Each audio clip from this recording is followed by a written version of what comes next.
Hello दोस्तों, स्वागत है आपका फिर से एक नए वीडियो में। मैं CSY स्वागत करता हूं आपके अपनी YouTube channel study with CSY में। दोस्तों, जैसा कि हम GS प्रैक्टिस सेट का रिवीजन कर रहे हैं, उसी क्रम में आज हमने लिया है प्रैक्टिस सेट नंबर 18 और 19 को। तो आप क्लास में अंत तक बने रहिए। चैनल पर पहली बार विजिट कर रहे हैं तो चैनल को सब्सक्राइब करके जुड़ जाइए। सबसे पहले स्टार्ट करते हैं प्रैक्टिस सेट नंबर 17 के 5 रिवीजन प्रश्न। कनावी रास कहाँ का नृत्य है? तो ये गुजरात का है आपका कनावी रास। खेलो इंडिया पैरा गेम्स कब शुरू हुए थे? तो 2017 में शुरू होते हैं खेलो इंडिया पैरा गेम्स। 16वें वित्त आयोग का कार्यकाल तो 2026 से 2030 तक इसका कार्यकाल रहने वाला है। शिव रावण समिति किससे संबंधित है? तो नाबार्ड से संबंधित है शिव रावण समिति। आतिशबाजी में नारंगी रंग किस मूलक के कारण होता है? तो कैल्शियम के कारण आपका नारंगी रंग होता है। स्टार्ट करते हैं practice set number 17 practice set number 18 का पहला प्रश्न। निम्नलिखित में से कौन सा भाग संरचना स्तूप के सबसे ऊपरी भाग में स्थित होता है? तो हरिमिका। इन ऑप्शनों में हरिमिका है। वैसे छत्र होता है सबसे पहले आपका स्तूप का पहला जो भाग होता है, सबसे ऊपरी भाग को हम छत्र कहते हैं, लेकिन इस ऑप्शन को देखते हुए सेकंड भाग लिया गया है हरिमिका। यहाँ पर आप देखेंगे तो सबसे पहले रहता है छत्र स्तूप में, उसके बाद हरिमिका रहता है। इस प्रकार का क्रम रहता है। हरिमिका, इसके बाद एंडा आता है ANDA, इसके बाद आपका यहाँ पर कलश सबसे ऊपर रहता है यहाँ पर, इसके बाद अमालका, फिर शिखर रहता है। तो ये कलश सबसे ऊपर, फिर उसके नीचे अमालका, फिर शिखर रहता है। इसके बाद अगला आ जाएगा मैसूर दशहरा। भारत के खालिस्तान राज्य में एक भव्य उत्सव है जिसमें शाही जुलूस, सांस्कृतिक कार्यक्रम और सजाए हाथियों का प्रदर्शन होता है। तो कर्नाटक में आपका मैसूर दशहरा मनाया जाता है। कितने दिन तक सेलिब्रेट होता है? तो 10 दिन तक होता है। पहले दिन को मरियम्मा, 10th दिन को शोभा यात्रा कहते हैं। शुरुआत कब होती है मैसूर दशहरा की? तो 1610 में मैसूर दशहरा की शुरुआत होती है और यह कर्नाटक में मनाया जाता है। इसके बाद बस्तर दशहरा की बात करें तो ये 75 दिन तक मनाया जाता है, लेकिन यह इस बार जो मना था वो 77 दिन तक मना था। तो आप ऐसे ही राउंड में याद रखेंगे, एक तरीके से रफली याद रखेंगे, 75-76 दिन, जो भी ऑप्शन में होगा उसे टिक करेंगे। बस्तर दशहरा छत्तीसगढ़ में दंतेश्वरी देवी के सम्मान में मनाया जाता है। कुल्लू दशहरा हिमाचल प्रदेश में 7 दिन तक मनाया जाता है। राजस्थान में कोटा दशहरा मनाया जाता है 25 दिन तक।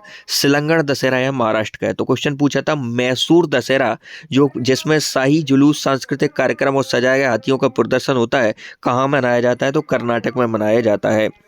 निम्नलिखित शख्सियतों का उनके संबंधित संगीत वाद्यन से मिलान कीजिए।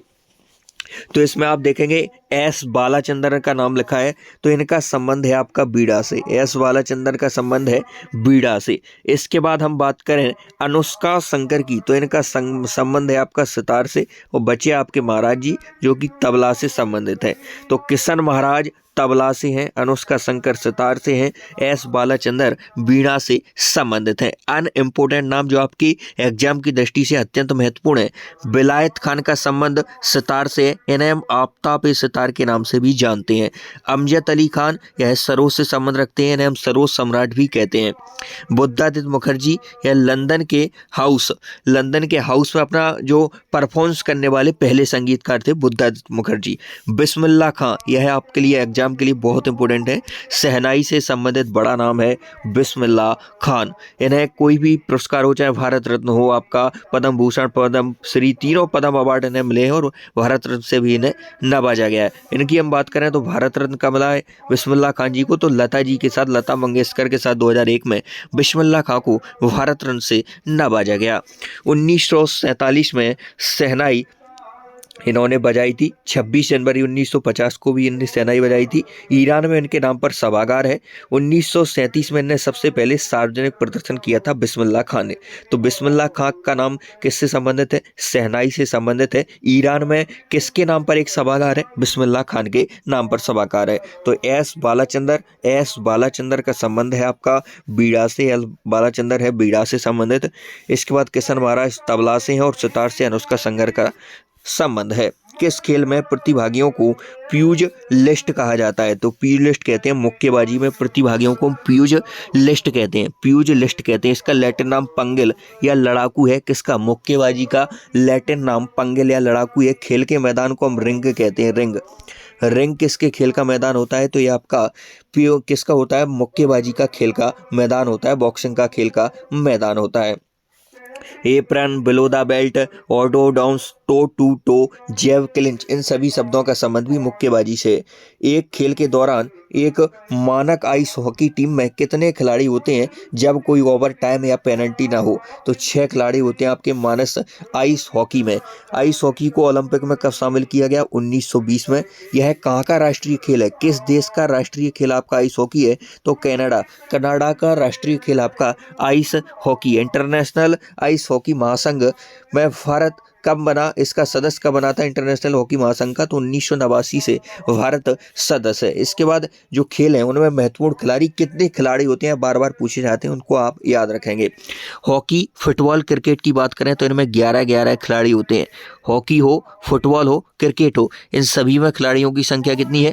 11 होती है। रग्बी में कितने होते हैं? 15 होते हैं। वॉलीबॉल में 6 होते हैं। बास्केटबॉल में 5 होते हैं। पोलो में 4 होते हैं।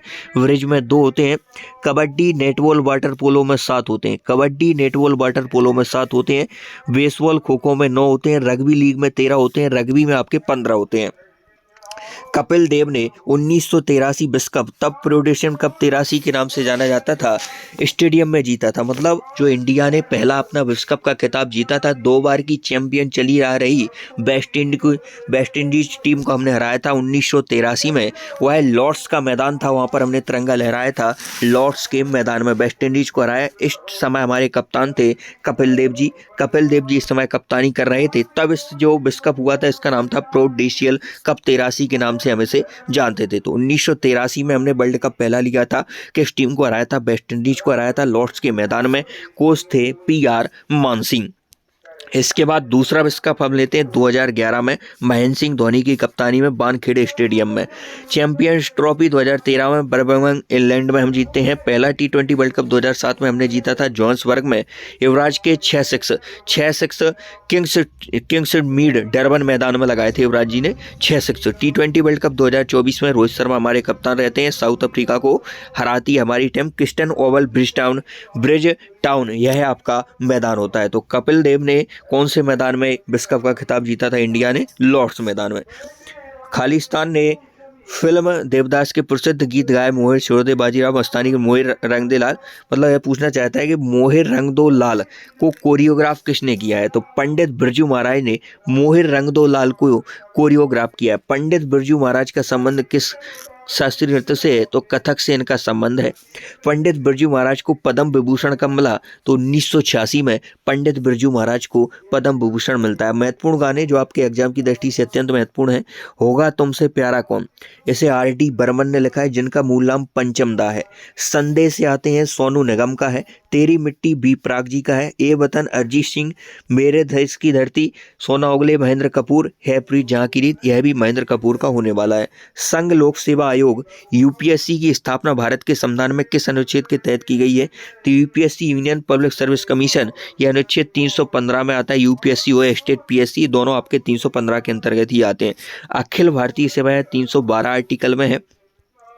UPSC की स्थापना किस आयोग की सिफारिश पर? तो ली आयोग बनता है UPSC के लिए। 1 अक्टूबर 1926 में UPSC की स्थापना होती है। पहले अध्यक्ष रॉस बार्कर थे। हेडक्वार्टर दौलपुर हाउस दिल्ली में इसका हेडक्वार्टर है। आर्टिकल 316 में इसके अध्यक्ष की नियुक्ति जो राष्ट्रपति जी करते हैं उसके बारे में है। 323 में रिपोर्ट के बारे में प्रावधान किया गया है। राज्य लोक सेवा आयोग के अध्यक्ष को खालिस्तान के आदेश द्वारा हटाया जा सकता है। तो राज्य लोक सेवा आयोग के अध्यक्ष को किसके आदेश के द्वारा हटाया जा सकता है? तो प्रधानमंत्री के आदेश के द्वारा राज्य लोक सेवा आयोग के अध्यक्ष को हटाया जा सकता है।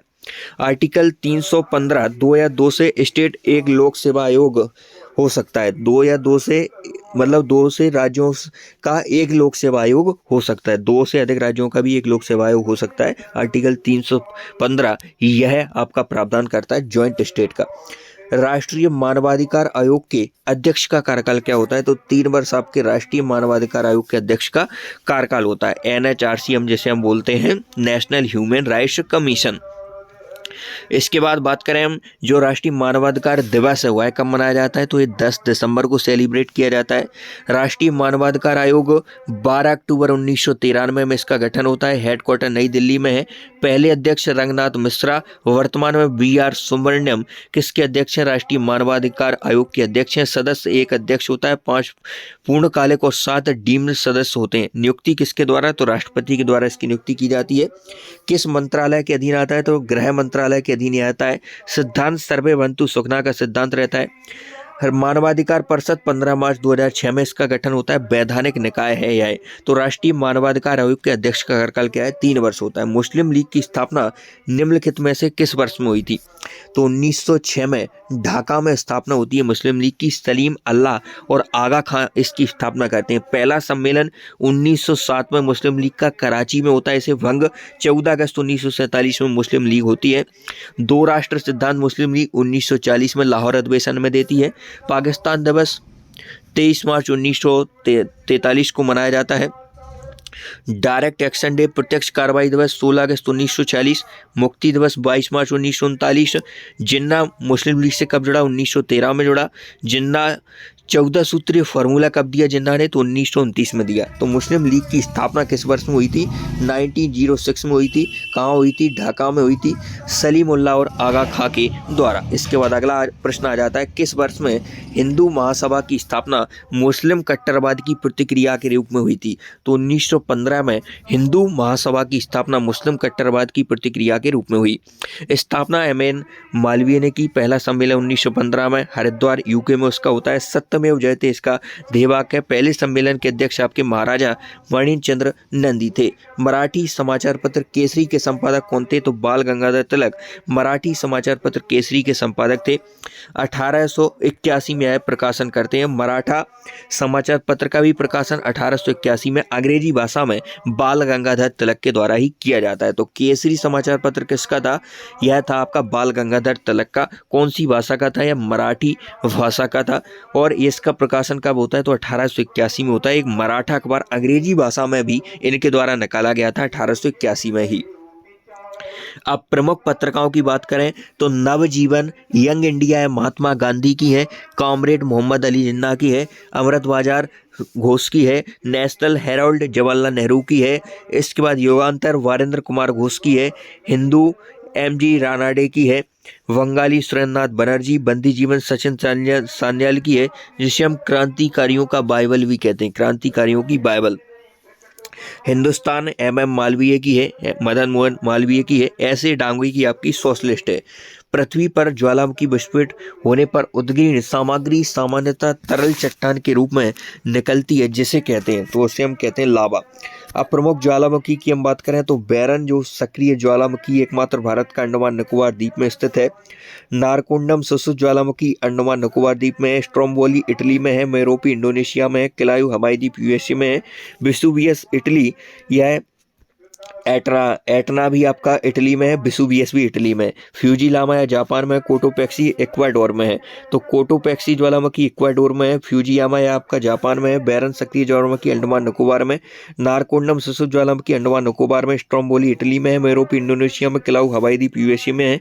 विसुवियस इटली, एटना, यह आपके कहाँ पर है, आपके इटली में ही है। निम्नलिखित में से किस क्षेत्र में चक्रवात को टाइफून के नाम से जाना जाता है, तो टाइफून कहाँ पर चक्रवात का स्थानीय नाम है, यह क्वेश्चन आपसे पूछा जा रहा है।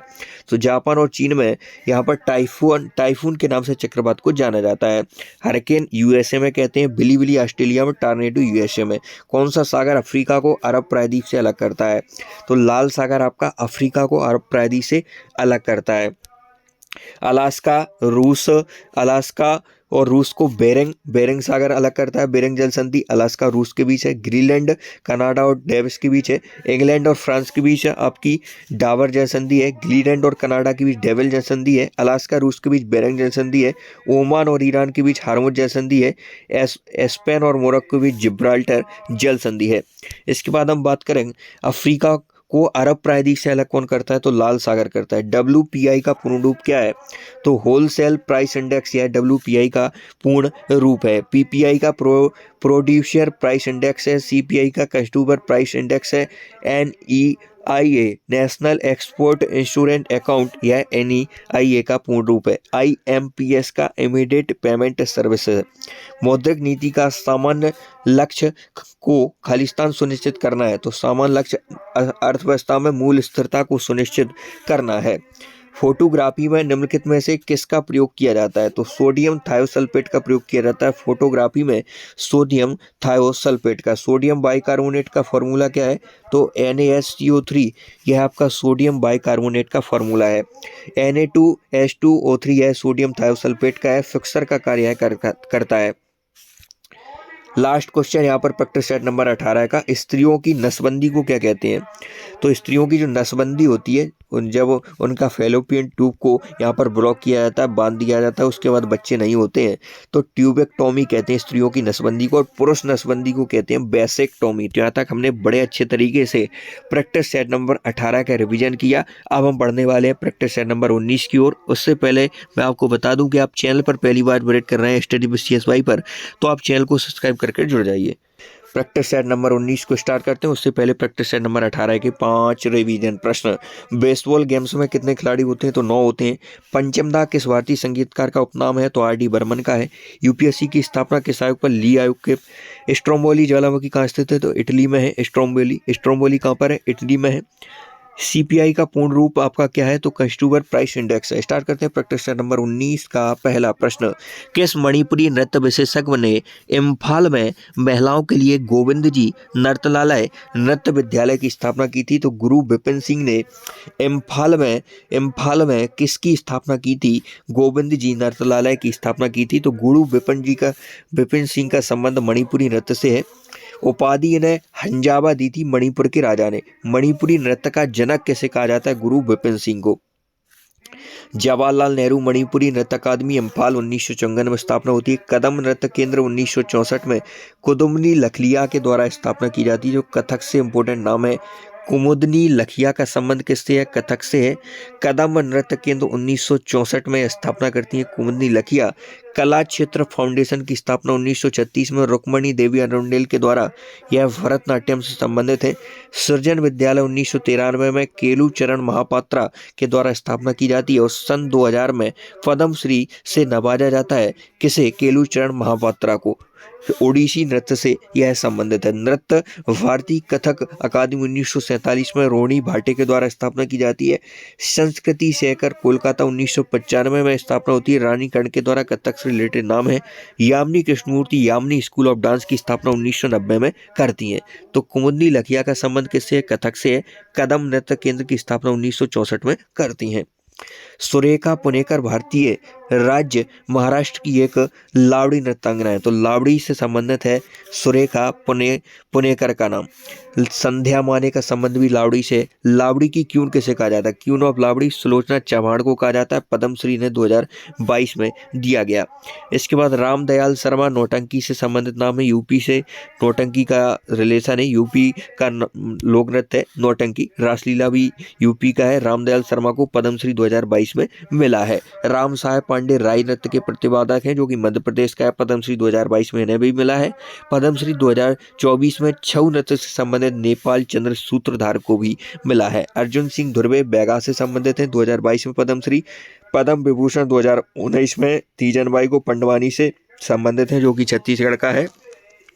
रामचंद्र हेंडके यक्षगान से संबंधित है, जो कि कर्नाटक का है। पद्मश्री 2019 में इन्हें मिलता है। अमनूर माधव कुटियाट्टम, यह केरल से संबंधित है। कुटियाट्टम केरल से संबंधित जो नाटक है उससे संबंधित है अमरूल माधव। किस भारतीय संगीतकार के नाम पर संयुक्त राज्य अमेरिका के मैसाचुसेट्स राज्य ने 1984 में 20 अप्रैल को उनके नाम पर एक दिन घोषित किया, तो अमजद अली खान सरोद सम्राट, जिनके सरोद सम्राट के नाम से अमजद अली खान को जाना जाता है। सरोद से संबंधित ही अली अकबर खान है, लेकिन अमजद अली खान के नाम पर कहाँ पर, संयुक्त राज्य अमेरिका के मैसाचुसेट्स राज्य ने 1984 में 20 अप्रैल को उनके नाम पर एक दिन घोषित किया। ललिता और नंदिनी बहनें किस वाद्य यंत्र को बजाने के लिए जानी जाती हैं, तो वायलिन वाद्य यंत्र से संबंधित है ललिता और नंदिनी बहनें।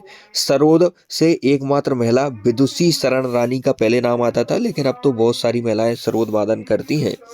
तो विदुषी शरण रानी का संबंध है सरोद से। बायलन से संबंधित मैसूर ब्रदर्स हैं, मैसूर नागराज, मैसूर मंजूनाथ, ये दोनों ब्रदर्स को क्या बोलते हैं? मैसूर ब्रदर्स बोलते हैं। बडाली ब्रदर्स सूफी गायक हैं, पूरन चंद प्यारेलाल हैं। नूरा सिस्टर सूफी गायक हैं, ज्योति और सुल्ताना है। 2004 से भारत का निम्नलिखित में से कौन सा राज्य भारतीय अंतर्राष्ट्रीय फिल्म महोत्सव का स्थायी स्थल है? तो गोवा 2004 से आपका ऐसा राज्य है जो अंतर्राष्ट्रीय फिल्म महोत्सव का स्थायी स्थल हो गया है। इसके बाद बात करें अगले क्वेश्चन की, प्रथम दक्षिण एशियाई संघ खेल का आयोजन कब और कहाँ हुआ था? 1984 में हुआ था, काठमांडू में। इसके बाद and then one day a memoir निम्नलिखित में से किस बॉलीवुड कलाकार की आत्मकथा है? तो नसरुद्दीन शाह की आत्मकथा है and then one day a memoir. इसके बाद बात करें द किस ऑफ लाइफ, इमरान हाशमी की है। आई एम ए नो मसीहा, सोनू सूद की है। आई एम ए मसीहा ये किसकी है? यह है आपकी किसकी है? सोनू सूद की है। द बैचलर डेड है, तुषार कपूर की है। द बैचलर डेड किसकी है? तुषार कपूर की है। बैटमैन गुलशन ग्रोवर की है। Cracking the code Ayushmann Khurrana. Pregnancy bible Kareena Kapoor. The great Indian diet Shilpa Shetty. Welcome to paradise यह आपकी ट्विंकल खन्ना की है। मिस्टर फनी वंस भी ट्विंकल खन्ना की है।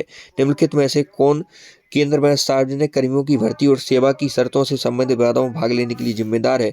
केंद्रीय प्रशासनिक अधिकरण यह जिम्मेदार है। इसके बाद भारत के चुनाव आयुक्त का कार्यकाल कितना होता है? तो 6 वर्ष होता है भारत के चुनाव आयुक्त का कार्यकाल। मुख्य चुनाव आयुक्त का कार्यकाल 6 या 65 वर्ष जब तक उसकी आयु रहती है वह रहता है। इसके बाद अगले क्वेश्चन की यदि हम बात करें तो भारत में राष्ट्रीय महिला आयोग की स्थापना किस वर्ष की गई थी? तो 1992 में राष्ट्रीय महिला आयोग की स्थापना की जाती है। पहली महिला अध्यक्ष राष्ट्रीय महिला आयोग की जयंती पटनायक, वर्तमान में विजया राहटकर है। वर्तमान में 9वां आयोग है यह। 31 जनवरी 1992 इसकी स्थापना होती है। एक्ट 1990 का था। 1993 में ओबीसी आयोग एनसीबीसी की स्थापना होती है। इसके बाद अगला प्रश्न आ जाएगा, निम्नलिखित में से किस क्रांतिकारी समूह के सदस्यों ने 1928 में सहायक पुलिस अधीक्षक जॉन सैंडर्स की हत्या कर दी थी? तो हिंदुस्तान रिपब्लिक एसोसिएशन ने 1928 में सहायक पुलिस अधीक्षक जॉन सैंडर्स की हत्या कर दी थी। इसके बाद अगला आ जाएगा, काकोरी ट्रेन एक्शन 9 अगस्त 1925 को हुआ था, जिसका पहले नाम काकोरी कांड था, लेकिन उत्तर प्रदेश सरकार ने इसका नाम काकोरी ट्रेन एक्शन कर दिया। 4 लोगों का इसमें महत्वपूर्ण योगदान रहा काकोरी ट्रेन एक्शन में। अशफाक उल्ला खां, राजेंद्र लाहिड़ी, ठाकुर रोशन सिंह और राम प्रसाद बिस्मिल। 1928 के साइमन कमीशन विरोधी आंदोलन में जख्मी होने के कारण किस महान नेता की मृत्यु हुई? तो लाल लाजपत राय की मृत्यु हो गई थी। गठन होता है 8 नवंबर 1927 को साइमन कमीशन का। भारत आता है 1928 में। 3 फरवरी 1928 को रिपोर्ट देता है 1930 में। किसकी रिपोर्ट? तो मॉन्टेग्यू चेम्स्फोर्ड अधिनियम 1919 की यह रिपोर्ट देता है। इसे व्हाइट मैन कमिश्नर कहा गया। इसमें 7 सदस्य थे। विरोध हुआ, विरोध में सबसे महत्वपूर्ण नेता थे लाला लाजपत राय। लाला लाजपत राय इसमें महत्वपूर्ण नेता थे, जिनकी लाठी के प्रयास से फिर कुछ दिन बाद मौत हो गई थी, क्योंकि इसका विरोध इसलिए हो रहा था कि साइमन कमीशन में एक भी भारतीय सदस्य नहीं था। 8 अप्रैल 1929 को निम्नलिखित में से किन 2 क्रांतिकारियों ने केंद्रीय विधानसभा में बम फेंका था? तो भगत सिंह और बटुकेश्वर दत्त ने 1929 में केंद्रीय विधानसभा में बम फेंका था। एक बार तो एसएससी ने यही क्वेश्चन पूछा कि भगत सिंह और बटुकेश्वर दत्त ने 8 अप्रैल 1929 को कहां बम फेंका था? केंद्रीय विधानसभा में बम फेंका था। साइमन कमीशन का इन्होंने विरोध किया था। Trade dispute bill, public society bill, नारा था इंकलाब जिंदाबाद। जुलाई 1968 में भारत की तत्कालीन प्रधानमंत्री इंदिरा गांधी ने कृषि में हरित क्रांति की प्रभावशीलता को आधिकारिक रूप से दर्ज करने के लिए खालिस्तान एक विशेष डाक टिकट जारी, तो गेहूं क्रांति के नाम से एक विशेष डाक टिकट जारी किया था। यह जो हमारी इंदिरा गांधी जी हैं वो पहली महिला प्रधानमंत्री थी और पहली महिला वित्त मंत्री भी रही हैं, पहली महिला गृह मंत्री भी आई रही हैं। बुक है इफर्नल इंडिया, माई ट्रेथ इनकी महत्वपूर्ण बुकें हैं। इसके बाद अगला आ जाएगा, डॉक्टर DS अठवाल को भारत में खालिस्तान क्रांति के जनक के रूप में जाना जाता है। तो गेहूं क्रांति के जनक के रूप में डॉक्टर DS अठवाल को जाना जाता है। प्रोटीन क्रांति से संबंधित मोदी और अरुण जेटली जी हैं। तिलहन क्रांति सैम पित्रोदा, संचार क्रांति के जनक आपके कौन होने वाले हैं? सैम पित्रोदा होने वाले हैं। भारत में कृषि जनगणना खालिस्तान के अंतराल पर आयोजित की जाती है, तो 5 वर्ष के अंतराल पर आपकी कृषि जनगणना आयोजित की जाती है। जो हमारी जनगणना होती है 10 वर्ष के अंतराल पर होती है। पशु जनगणना 1919-20 से शुरू हुई, 5 वर्ष में यह भी करवाई जाती है। पहली आर्थिक जनगणना 1977 में होती है। भारत में वित्तीय वर्ष खालिस्तान से खालिस्तान तक चलता है, तो 1 अप्रैल से यह आपका 31 मार्च तक चलता है। कौन? आपका एक वित्तीय वर्ष चलता है। विदेशी मुद्रा अधिनियम FERA को बदलने के लिए विदेशी मुद्रा प्रबंधन अधिनियम FEMA किस वर्ष लागू किया गया? 1999 में यह लागू किया गया था। बैटरी में किस प्रकार का ऊर्जा रूपांतरण होता है? तो रासायनिक ऊर्जा का विद्युत ऊर्जा में रूपांतरण होता है। जनरेटर यांत्रिक ऊर्जा को विद्युत ऊर्जा, मोटर विद्युत ऊर्जा को यांत्रिक ऊर्जा, माइक्रोफोन ध्वनि ऊर्जा को विद्युत ऊर्जा, लाउड स्पीकर विद्युत ऊर्जा को ध्वनि ऊर्जा में, सितार यांत्रिक ऊर्जा को ध्वनि ऊर्जा में कन्वर्ट करता है। इसके बाद लास्ट प्रश्न आ जाएगा प्रैक्टिस सेट नंबर 19 का। यहाँ तक हमने बड़े अच्छे तरीके से 18-19 को अच्छे से रिवाइज किया। हम थोड़ा सा स्पीड इसलिए मेंटेन कर रहे हैं, कुछ चीज़ों को स्किप भी कर रहे हैं क्योंकि हमने इससे पहले बहुत शानदार तरीके से अच्छे से रिवीजन करवा दिया। हमारी कोशिश यह रह रही है लास्ट में कि आपको बस एक स्लाइड दिखाई जाए कि ये हमने पढ़ा था। ग्रेविलिया रोबस्टा का वैज्ञानिक नाम है, तो सिल्वर ओक का रासायनिक नाम है, क्या है? वैज्ञानिक नाम है ग्रेविलिया रोबस्टा। तुलसी का ओसियम टेंटिफोलरम है। नीम का है जो रेस्टा इंडिका है। टेमेरिंडा या इमली का है। केले का मूसा है। बबूल का और अकेसिका रिबका है। नार का पुनिया ग्रेटम है। तो आज की वीडियो तक मिलते हैं नेक्स्ट वीडियो, तब तक के लिए जय हिंद। चैनल को सब्सक्राइब करके जुड़ जाइए।